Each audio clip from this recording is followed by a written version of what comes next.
Burundi. So I wanted to, I guess, ask or re-ask some of the things I asked you between Christmas and New Year's. One is, there was an order by the government to severely crack down on any, quote, foreign NGOs, and then today there's an order that a long-standing Burundian NGO, ITECA, has been outlawed. So I wanted to know if the UN has any comment on that.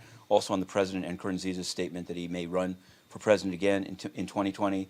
And finally, in the Budget Committee on December 23rd, the posts that were proposed by Ban Ki-moon for the special advisor in Burundi were in fact not funded, nor the police. And I wanted to know what was his comment on that, and what will the new Secretary General do to follow through? What I can tell you on Burundi, that we obviously deeply regret the decision by the National Assembly of Burundi to adopt a law restricting activities of international non-governmental organizations, including the imposition of registration and reporting requirements, as well as limitations on the ability of such organizations to hire and pay staff.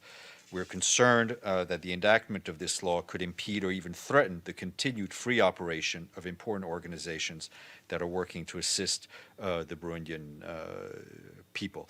On the statements by President Nkurunziza, we have no specific comment at this time. I guess it seems like you may be a couple of news cycles behind, because today, this long-standing, formed by a former leader of the country, the group called ITECA, has been itself outlawed. So well, I think we obviously, as you could tell from what I just said, we're obviously extremely supportive of civil society and the need for civil society and NGOs to be operate freely. I don't have anything on that. Sure, I wanted to ask you on Myanmar. As I'm sure you've seen, there have been, over the last week or so, demolitions of houses, and now a film or video has come out of police beating Rohingya. So I wanted to know, I'd asked you, I guess, between Christmas and New Year, is Mr. Nambiar staying on? Is there any future for this good office's no, Mr. approach? Nambiar, I mean, as far as I understand, Mr. Nambiar's term has come to an end. As for the future of the office, we'll get back to you. We've obviously seen those reports. We're looking into them, and they are of concern to us.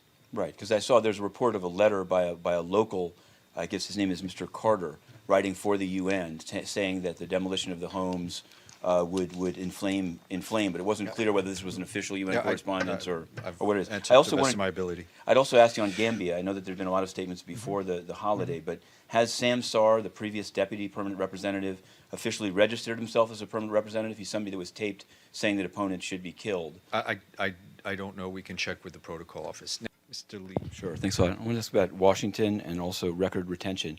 Washington, there, as you may know, on Thursday, there's a vote set in the House of Representatives concerning the United Nations. And there's a lot of talk also of defunding the United Nations. So I'm just wondering, can you give a general sense of what the incoming Secretary General has? He forget the President-elect, but the actual Congress has. What is the presence of the UN as these votes take place in the coming days and weeks?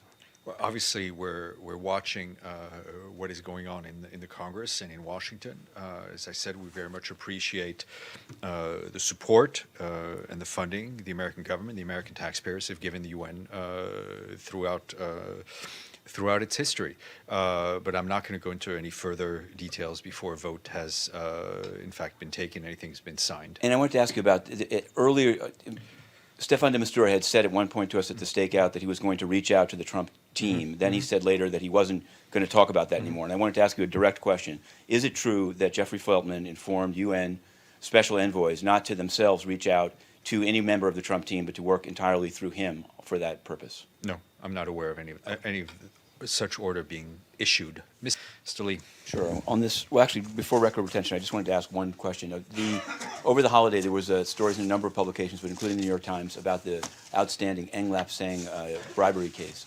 And I wanted to know, among the issues on which the Secretary General either briefed the new Secretary General, or what's his understanding of the case? Has he been briefed on it? Does he intend to take any different approach in terms of providing records to the prosecution?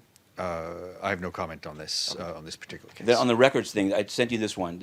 In South Sudan, one of the troop contributing countries had said that it destroyed all of its records from June and July when the violence took place in Juba. So this would seem to be a problem in terms of looking into how civilians were killed. So what is the UN's policy on retaining records for peacekeeping? The records retention policy is outlined in the relevant Security Council bulletins. And the records of this is the last thing I wanted to ask you is Ban Ki-moon. I know that during the John Ash case, the issue came up of where did his records go? Why were there no records? Did he take them with him when he left? The Secretary General's records. Which of the records remain in the possession of the UN so that the official records remain in the possession of the UN. Did the Secretary move out of the House yet? No. Oh, yeah, he moved out today.